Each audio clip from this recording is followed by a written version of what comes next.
Mike Owens here, joined today in Xtreme Couture by Daniel D-Rod Rodriguez, who returns to action June 22nd, I believe, against Kelvin Gastelum. D-Rod, great to sit down and chat. How are things for you today?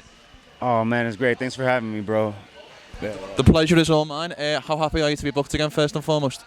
Oh man, I gotta tell you, it's been a long time, you know, and since then, you know, I've been working harder than ever. You know, I've switched gyms and everything, but yeah, it feels great to be back in the mix and on such a big card. First time in Saudi Arabia versus an you know, big name opponent like Kelvin Gastelum. Obviously, has a veteran, has been, you know, fought for the title a few times, but yeah, I'm game, bro. I'm ready. I know that you're obviously originally from California. I know that you spent a lot of time in your career in Syndicate, and now you're obviously filming this in Xtreme Couture. How are you splitting training for this camp? Yeah, primarily I'm splitting primarily I'm here, you know, here at Xtreme Couture. I was at Syndicate MMA, and you know, I just thought, you know, it's time for a change, something different, something to kind of, you know, liven up my you know, inspire me a little bit more, give me more motivation. Obviously here there's a lot of bigger guys, you know, there's a lot of bigger names in the game, and I feel like you know, it's a room full of killers in here, and this is exactly where I belong. But other than here, you can catch me at the UFC PI, and you know, I do my own thing, you know, back, you know, my own drilling and stuff. But yeah, for the most part, I've been here. I did want to ask about that because I've saw some of your rounds today, very hard rounds in a very hard gym. Where do you stand on like the hard sparring versus light sparring scale? Because there is still a debate in the sport about how hard you should spar. Where do you kind of sit in that? Really, as an example for today, you know, some dudes don't go hard and some dudes do go hard. It's really just a gym etiquette, you know. It's a gym etiquette. Like everybody knows, you're gonna go as hard as the next guy's gonna go. If the other guy's swinging hard, of course we're gonna go hard. But you know, I prefer lighter technical work. You know, especially with more experienced guys. I feel like they have a bit more control over their power, and yeah, that's why it's a little bit better when you go with the more skilled guys, you know, because they kind of know what they're doing. They're not going to injure you. They're not going to spaz out and you know, freak out because they're going with it's going with Sean Strickland or going with Chris Curtis or going with you know, all the multiple names in this gym, and yeah, some dudes get excited, but you know, for the most part, I prefer lighter sparring. Makes sense. Kelvin Gastelum, give me your scouting report on your next opponent. What do you think he does well? Where do you think are areas you're looking to exploit? Yeah, Kelvin Gastelum, he does well for being a smaller guy, and he fought at middleweight and did great. You know, put on some good shows. Definitely, he's got a dog in him. You know, he's got that dog in him, and you know, it's very unpredictable, but at the same time, I think you know, me being, well, you could tell he's done well with longer, rangier fighters. You know, this will be a different matchup because we're both southpaws, so it'd be interesting to see where we fall right there. But I definitely think I'm the more skillful striker. You know, more technical in that regard, but I definitely think he'll be going for the takedown. Yeah, I think he'll be.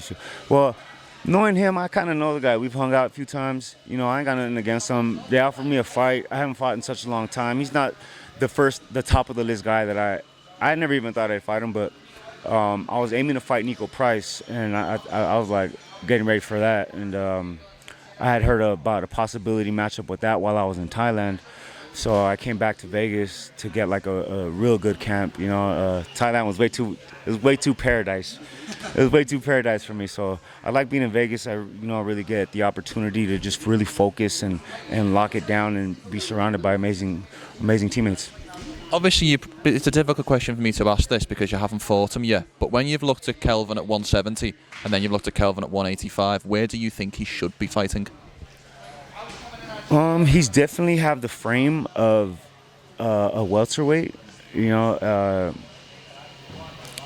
but some dudes do better without cutting weight, you know what I mean? And some dudes like gotta cut weight, you know. So I don't know. His last fight, he didn't look that great. Looked a little gassed, like he got tired a little bit. You know, he got controlled a lot. But then again, that's Sean Brady, and that's what he does. I was surprised when Sean Brady controlled Michael Chiesa. You know, yeah. So you can't really take away too much from that. But interesting to see where, you know, if he even makes weight. You know. That's another point I wanted to mention, because I think I saw you post this on your Instagram a day or so ago. I believe the co-main is cancelled. So am I right in saying that you're co-main, or is that just what you're presuming with the bout running on? It hasn't been confirmed, but I did read up that the co-main event fighters did not want to fight each other or something like that. So I looked on the UFC website and I saw that my fight got bumped up to co-main event, which is an even bigger opportunity now. You know, doing you know, like I said, like we're going to Saudi Arabia. The fight's on ABC, going to be broadcast all over, you know, all over America and, you know, worldwide in general. But yeah, I'm just super excited for it. Have to ask though, because we've got a Californian versus a Californian not in California, in Saudi Arabia. It does seem like a bit of a strange booking to put two American fighters, two West Coast fighters on the other side of the world. Did the location of this fight surprise you in any way? Yes, definitely the location, and the location, the name, and the spot on the card. You know, is definitely, you know, it's a confidence booster.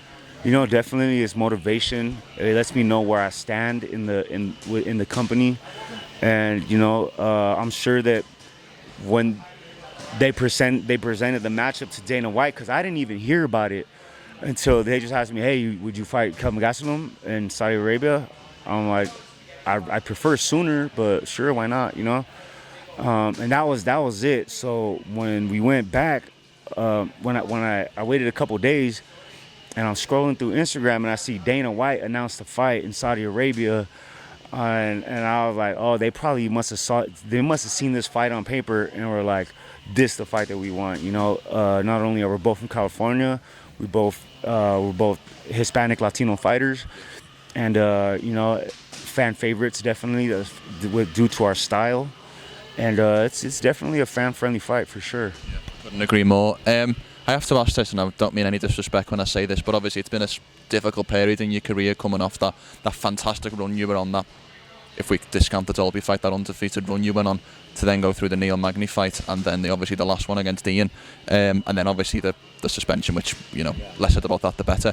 How have you coped through this period? Has it been a difficult period for you, and if so, how have you dealt with those challenges? Yeah, man, it's been a rough ride. It's been a rough ride since the Magny loss wasn't really, you know, I didn't really take it so bad because I was winning the fight until he got me at the end. So the feedback that I got from that was, you know, it took the sting away. And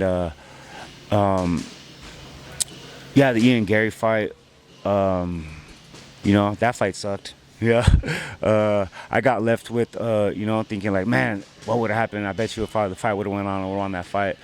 So then I was preparing for Ponzinibbio, and then I get popped for this bullshit, you know, suspension, and I had to go out of my way and take and go and prove that the supplements that I was taking were indeed supplements that were tainted. But so they reduced my suspension, and yeah, it was that was the hardest part of it all, you know, because I always prided myself on having a clean record as in that regard. And the last thing I expected at the time, preparing for Santiago Ponzinibbio on Mexican Independence Day at the T-Mobile Arena, was just like the last thing I would have ever expected. But you know, it was a little hard, and because I was going through a couple things, but you know, I decided to like just pack up my shit, you know, in California, put it all in storage, and kind of like, and I went to Thailand. And I went to Thailand for like a kind of like little, you know, just to focus on myself and get away and like just be by myself and kind of just ride out the suspension, you know. But it just so happened that on my way to Thailand, I get the call and they're like, yo, your suspension has been lifted, you know. So going to Thailand, I went in there with knowing I was gonna fight. So I had a great time out there, learned a ton of things, got to experience the culture, which I think as a fighter, it's definitely one of the things that every fighter should experience, is going to Thailand and experience, you know, because at some point in some way, I feel like we've all been a fan of like the old school Jean-Claude Van Damme movies, you know, like the kickboxer movies and blood sport and stuff like that. So it's crazy to like experience that, because the more and more I'm in the UFC and the more and more I'm doing these things, it makes me realize I'm living my dreams. 100%. A couple more from me, and thank you for your time. I want to change the subject a little bit, because you've been very open about your background and your history prior to the UFC, and you've been very open about that. I'd like to know, do you consider yourself almost a role model to people in your community who are maybe in a similar position to yourself? Do you see themselves almost as a potential guide and light to guide people from the, let's say, the wrong path maybe onto the right one? In fact, I am a positive role model, from especially being from Los Angeles, Mexican, you know, former, you know, gang member, just living a crazy life and being in and out of jail, you know, as a youth into my my early 20s, you know, I didn't stop going to jail until I was like 23 or 24 years old, and actually 25 was the first day I walked into a actual MMA gym, you know, at 25 years old. But before that, I knew nothing but just you know, the street life, and I fought a lot, you know, but not like that, you know, not professionally. But so that's why I kind of had that dog in me. Like I still carry that with me. But yeah, and it's not an easy task to actually make it out of the system once you've been caught up in the system and you know, surrounded by like the wrong people, and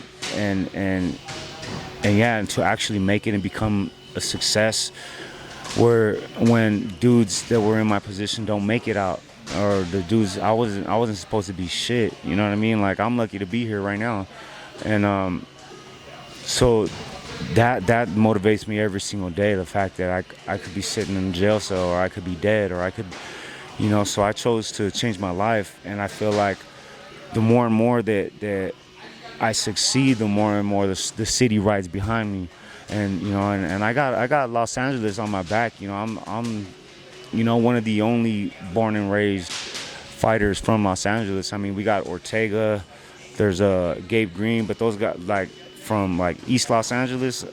Yeah, we got Jalen Turner, we got a few fighters, you know, but it's not a lot that are authentic to like the lifestyle of Los Angeles, man. You know, I got the LA style tattoos, you know, like, and I just, you know, I rep it well, and I represent it, and the people love it, you know, and I feel like the more and more, the ultimate goal for me is to actually I want to like be able to be a part of some type of program, because I remember when I was in the juvenile hall system, I would have wished that someone would have came in and inspired me and gave a story. So I'm trying to like make it happen to where like I could actually visit the juvenile hall system and let them, the ones that I went to and I was involved in, and like everything that I've been through, and let them know like there's a way out of it. You know, I'm not trying to encourage them fighting in there, but I'm trying to encourage them that when they release, there's something to do,